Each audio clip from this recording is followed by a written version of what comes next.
Compassion is the entry point into the process of spiritual development. Falling short of the glory of God means every man born into this world will eventually go to hellfire.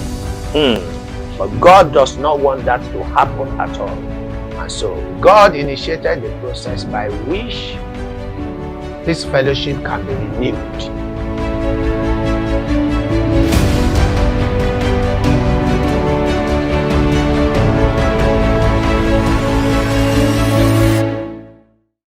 You are welcome back to this great time of discussion. This is Believer's Diet. You're welcome back.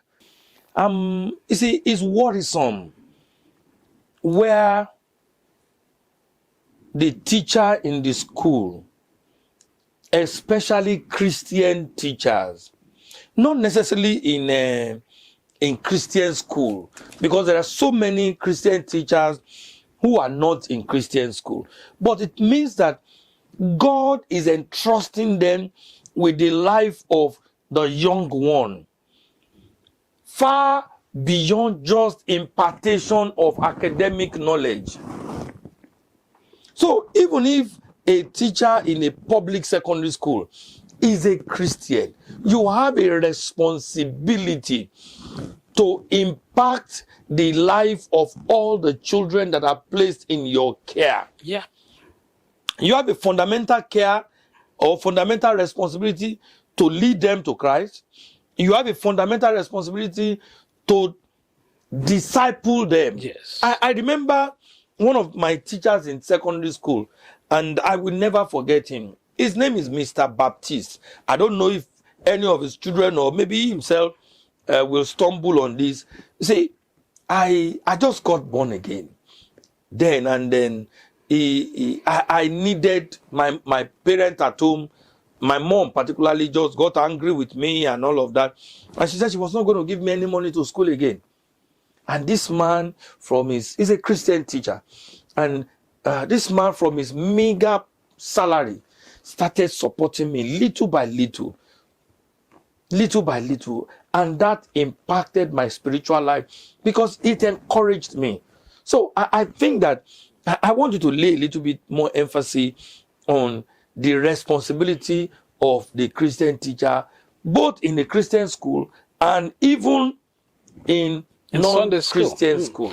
Well, it's a very huge privilege and responsibility to be a teacher. It's not everyone that is a teacher.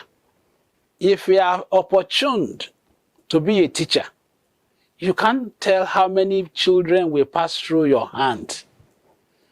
It will be a great investment that everyone that passes through you divert their attention from Satan to God, bringing them back to God. At every point you come in contact with a child is linked up with heaven. What a wonderful workman you will be for God.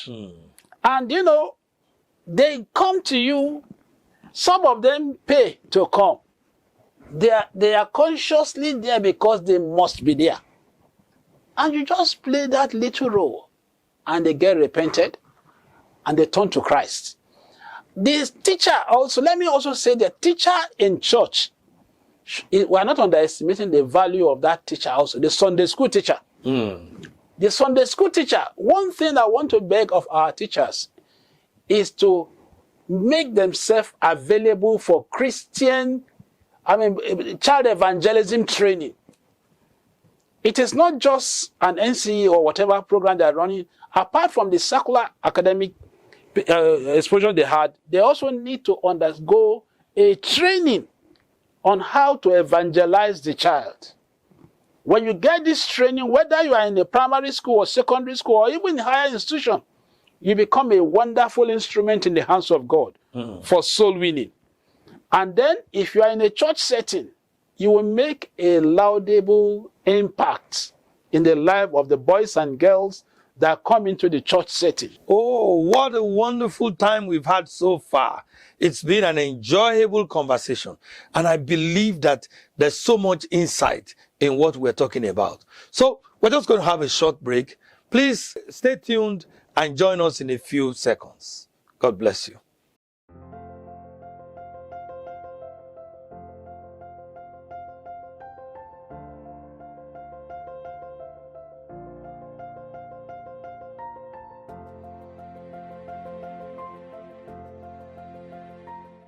So you are welcome back to this great time of discussion.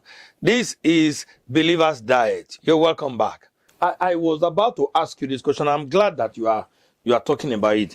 Are there any special skill that is needed to disciple his child in the way of the Lord? Are there special skill that you need to have so that you are able to do it with ease and with passion? One, there are. If you make yourself available to God, if you submit your life to God, you allow the Holy Spirit to inhabit your life and allow God to help you undergo the training of child evangelism, training on child evangelism. We run as a ministry, we run training for teachers. Even parents attend, pastors are attending.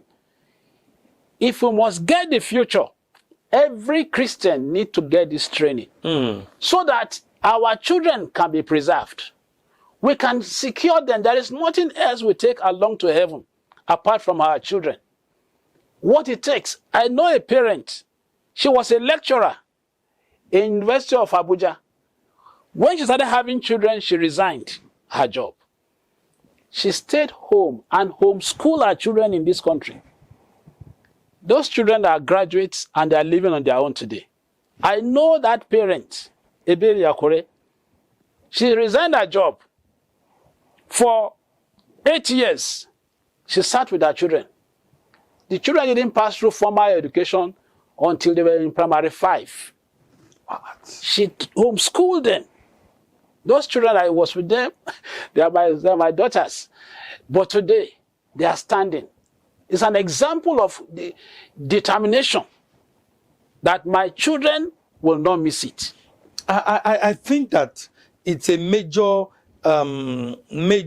aspect that we have gotten to now. Because of economic challenges, a lot of people are mortgaging the next generation. There's so many things that we are battling with in this generation. You see a lot of young people involved in cyber crime, in all kinds of yahoo, all kinds of dangerous occultism and all of that. And you will see a 13-year-old, a 14-year-old, a 12-year-old involved in some of these criminal activities. And you are wondering, did somebody not pass down training, grooming to them from the previous generation?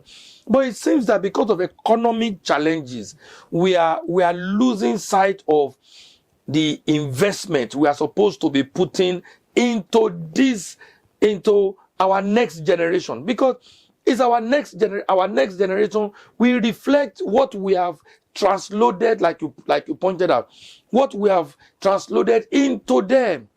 And I want to plead with our parents that we must not allow economic issues to destroy the next generation, and this training that you have just talked about, I think what we will do after this session is to put a link with address and contact for those who are interested to be able to attend that training. I'm sure that training will help quite a whole lot, because our future depends on... Yorubas have a saying that it is the children that we did not train today that will sell all the property, that will waste all the property that we think that we are building today. If we don't build these children, they will destroy what we are building today. Compassion is the entry point into the process of spiritual development. Falling short of the glory of God means every man born into this world will eventually go to hellfire. But God does not want that to happen at all. And so God initiated the process by which this fellowship can be renewed.